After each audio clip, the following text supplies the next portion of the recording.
வெண்பருத்தி நூலெடுத்து வாய் வெடிச்ச பூவெடுத்து நான் அணிஞ்சிட தொடுத்து வச்ச நடினமான மாலை இது.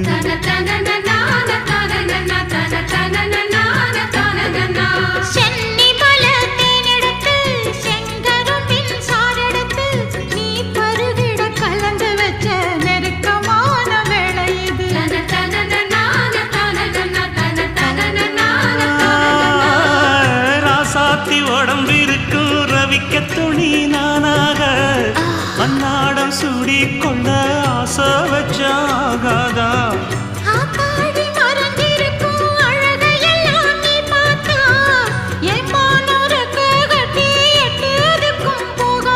அடிச்சீனி சக்கரையே எட்டி நீயும் நிக்கிறையே நான் ஏங்கி ஏங்கி பார்க்கிறப்போ ராமி